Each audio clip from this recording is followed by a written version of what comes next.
Dogbird presents How to Beat This Dumbass Team. And now, let's join Dogbird. Good evening, and welcome back to How to Beat This Dumbass Team.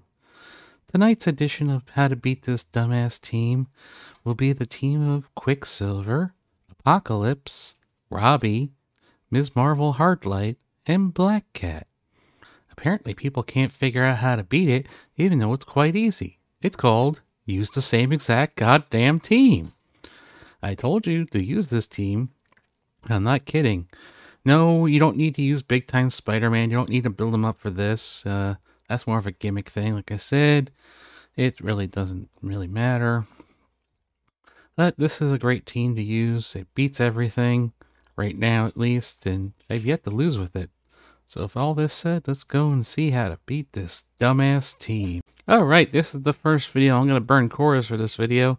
We're going to go against number 2 here, Chief Micropenis. Now, he has what I would call more of the correct positioning on defense.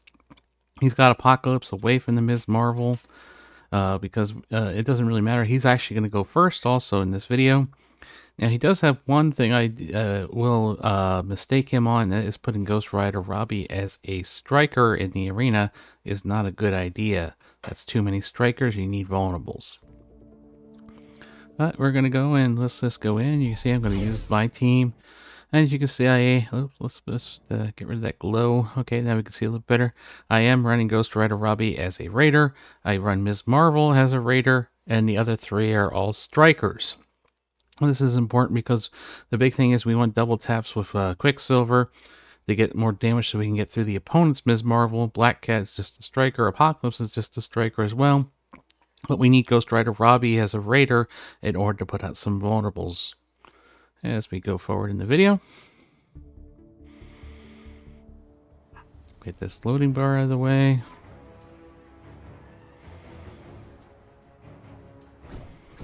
Alright, so you're going to see that they're actually going to go first here. It actually doesn't matter who goes first, because the first 2 turns are the same. It's their Ms. Marvel, then your Ms. Marvel, or their Ms. Marvel, then your Ms. Marvel. It doesn't really matter. Of course, the Black Cats go next, and we just stun the Ms. Marvels, and they stand there and look stupid. I actually got enough bleeds there that my Ghost Rider Robbie was able to go. So now there goes their Black Cat. You can see this isn't the correct position because I didn't turn rewind their Apocalypse, keeping us all the coin flips. There goes their Ghost Rider Robbie. Mine goes off. You can see I have vulnerables out here on their team. Quicksilver's got a vulnerable Ghost Rider Robbie, and of course Ms. Marvel.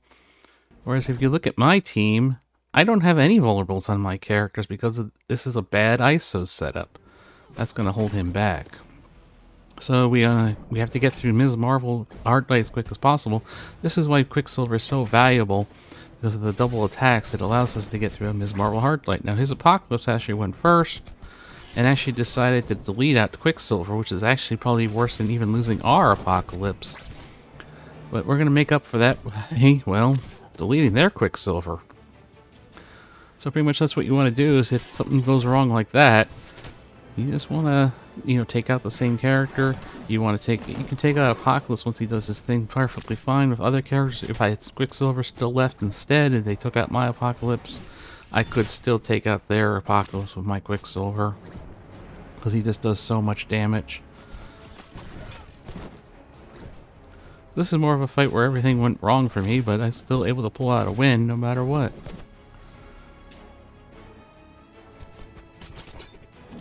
And if you ever have a chance to ability block Apocalypse, always ability block Apocalypse. But the interesting thing is that Black Cat doesn't really matter that much. Of course, now because we have the T4, we threw all the debuffs back on her. We're just really cleaning this up right now. We have 3 characters. They have 2 very low health. There goes Scarlet Witch. You can see all the damage Ghost Rider Robbie's constantly putting out. So we're getting through those death proofs. And we finish her off. Now let's go look at another video now and go see what I would call the wrong defensive setup and how much easier it really is. Alright, we're going to go against number 1 here. Balls, whatever. Echo. Let's call him Echo. Okay. Now he's got a big Quicksilver here, Striker, Gear 18 Apocalypse Striker. Running a bit better for ISO setup here. He's got the Raider on Robbie. I think that's Skirmisher and Ms. Marvel. That also does work. So let's head into this video. But you're going to see the positioning is wrong. As you can see, he has Apocalypse next to Ms. Marvel, Hardlight, and this is on defense. So, and I'm going to go first. It didn't matter if I went first or not, because I would hit Ms. Marvel if he went first anyway. And either way, Apocalypse gets turn rewind again, and I think this is a very bad setup. Because now my Apocalypse is guaranteed to go before their Apocalypse. You can see I got through his Ms. Marvel Hardlight with my Quicksilver very quickly. And now I have a cat bothering me as I'm recording this video. Anyways, because with this, now we can clear those immunities off of Apocalypse.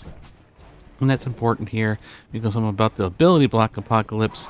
Always ability block Apocalypse if you have a chance to ability block Apocalypse. It just makes the fight a lot easier, although you can win without it.